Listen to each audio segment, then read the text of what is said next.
जय जगन्नाथ नमस्कार मु कादम्बिनी आपण समस्त को स्वागत करुछि मो चैनल मो पाकशाला को।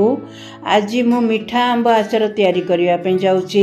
ए आचार रे बेसी खरा दरकार पड़ेनी, अल्प खरा रे तैयारी हो जाई थाए। आचार तैयारी हो सारला परे एट टाइट काच बोतल रे बा चैना माटी जार रे आपण रखिले बहुत दिन पर्यंत किछि खराब होबनी।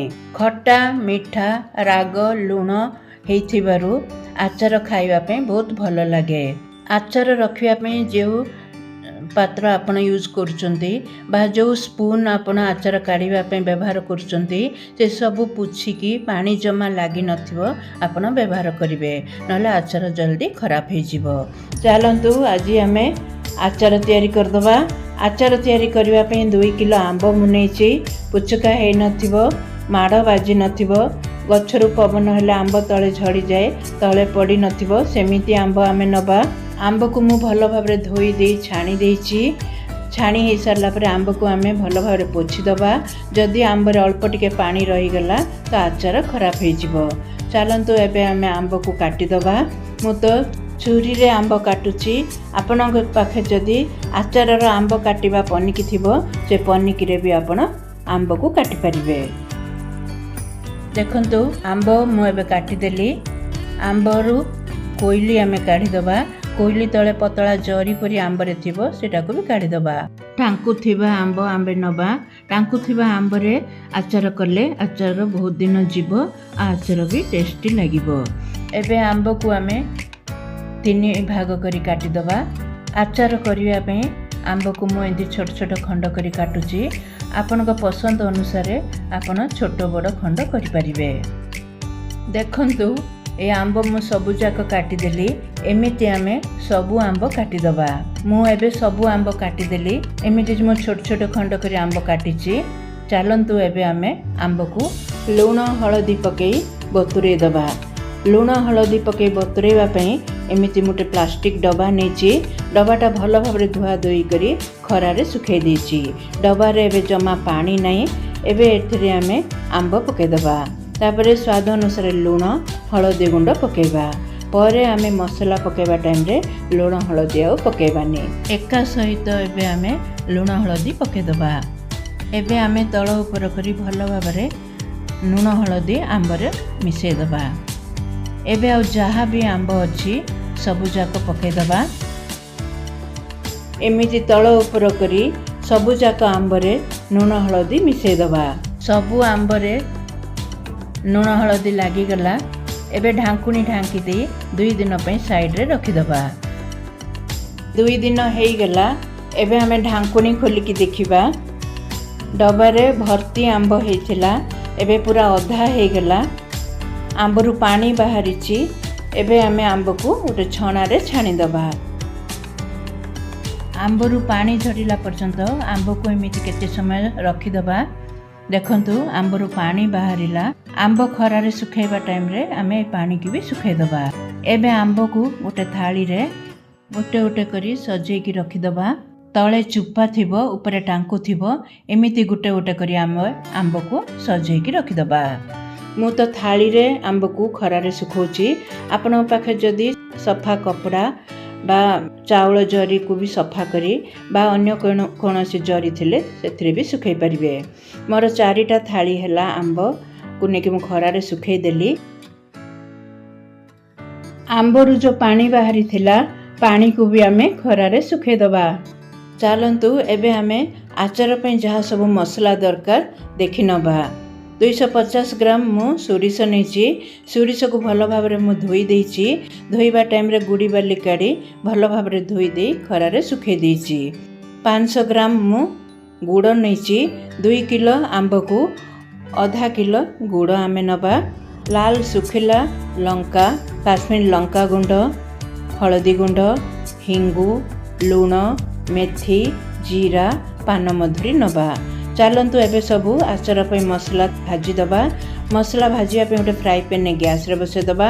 गैस को ऑन कर दबा। फ्राई पैन गरम हेले गोटे टीस्पून मेथी की पके मेथी को अल्प बासना हला पर्यंत भाजीबा। बेसी भाजिले कड़ा बासना हे जिवो, भलो लागिबनी। एबे 2 टीस्पून जीरा को पके जीरा को भी आम अल्प भाजीदबा। जीरा अल्प भाजी हो सारा पर 2 टीस्पून पान मधुरी की पके भाजीदबा। सबू मसला आम गैस को मीडियम फ्लेम रे रखी भाजीबा। मसला भजा हो गला एबे आम गैस को बंद करदबा। मसला को गोटे प्लेट को काढ़ीदबा। मु आगुरु सुखिला लंका भाजी देइथिली मैं आपन को देखई पारली नहीं। सेम प्लेट रे भाजी थिबा मसला को रखीदबा। किसी समय ठंडा हवा पे साइड रे रखीदबा। एबे आमे सोरिष को गुंड करदबा। मु आगुरु सोरिष को धोई की सुखे देइथिली। सोरिष ठंडा हला परे आमे गुंड करिबा। ग्राइंडर जार रे सोरिष को पकेदबा। आमे सोरिष को गुंड करदबा। एमिति चिकन करी गुंड करिबा। जदि आपनकर सोरिष गुंड खदड़ा हो जाउछि तो गोटे चालुनी रे आपन चलै देबे। मु जो सोरिष को गुंड करथिली भल भाव रे चिकन हे गुंड हो जाइछि। चलैबा को दरकार पड़िबनी। एबे गोटे गिना रे रखि दबा। सेम ग्राइंडर जार रे भाजी की रखिथिबा सुखिला लंका को भी ग्राइंड कर दबा। सुखिला लंका ग्राइंड हो गला थिरे भाजी की रखिथिबा अन्य मसला को भी पके ग्राइंड कर दबा। मसला सब ग्राइंड हो गला। मसला को साइड रे रखिदबा। आंब सुखिला कि नहीं चलतु देखि नबा। एतिकी ही आंब आचार पे सुखिबा दरकार। आठो अधिक आम सुखेबानी। आंबर पानी भी भल भाव रे सुखी जाइछि। एबे आमे आंबर पानी रे ही आचार पे मसला तैयारी करिबा। प्रथम आमे सोरिष को जो गुंड करथिले पकेदबा। एबे 3 टेबल स्पून काश्मीरी लंका गुंड पकेदबा। भाजी की जो रखी थिले मसला आचार मसला एबे पकेदबा। भजा लंका गुंड पकेदबा। 1 टीस्पून हिंगु पकेदबा। सबू भल भाव रे आमे मिसेदबा।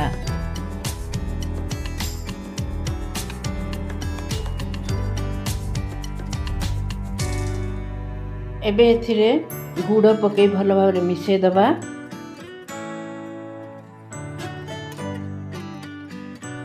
आचार पे मसला सबू भल भाव रे मिसी गला। एबे आमे आचार तैयारी करदबा। आचार तैयारी करिया पे आमे नून हळदी पके बतुरई थिले सेम से डबा ही नबा। एथिरे जो पानी टिके टिके लागिछि से आंबर पानी ही ता किछि प्रॉब्लम हबनी कि आचार खराब हबनी। एबे चलंतु आचार तैयारी करदबा। आचार तैयारी करिया पे प्रथमे आमे सुखैथिबा आंब को पकेदबा।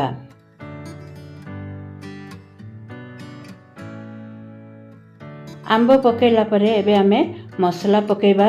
लेयर बाय लेयर आंब और मसला आमे पकेबा। दर्शक बंधु मोर ए वीडियो को प्रथम रु शेष पर्यंत देखंतु। आशा करुछि आपन को भल लागिबो। आपन को भल लागिले वीडियो को लाइक शेयर सब्सक्राइब करी बेल बटन ऑल ऑप्शन को दबाई दियंतु। मु जेबे भी नुआ वीडियो अपलोड करिवि आपन नोटिफिकेशन पाई जिवे। जो माने मो चैनल को नुआ रे आछंती प्लीज सब्सक्राइब कर दियंतु। जो माने सब्सक्राइब करछंती से को बहुत बहुत धन्यवाद। आउ सबु जहाँ भी आंब अच्छी पकेदबा। आंब उपरे मसला को भी पकेदबा। डबार ढांकुणी ढांकी दे 2 दिन पई आमे छाड़ीदबा। 2 दिन पर आमे खरारे सुखेबा। मते 3 दिन लगी आचार तैयारी हवापे खरारे सुखिबापे। आचार तैयारी हो गला। देखंतु मु 2 दिन घरे आंब सब मसला बतुरेला परे मु खरारे 3 दिन सुखेछि। आमे आंब को बतुरई थिले आंबरू बाहरिबा पानी आमे खरारे सुखै देथिले। आंब को भी आमे खरारे सुखै देथिले। सेति पे हमर आचार जल्दी तैयारी हो गला। एबे मु सर्विंग बोल को काढ़ी के आपन को देखे दोची। आपन आचार तैयारी हो गला परे 8 काच बोतल बा चैना माटी जार रे रखि परिबे। आचार को आपन जेबे भी व्यवहार करिवे जो स्पून व्यवहार करिवे से स्पून को भी भल भाव रे पोछिकी आपन आचार काढ़िबे। तो आचार किछि भी खराब हबनी। वर्ष वर्ष आचार रहि जिवो।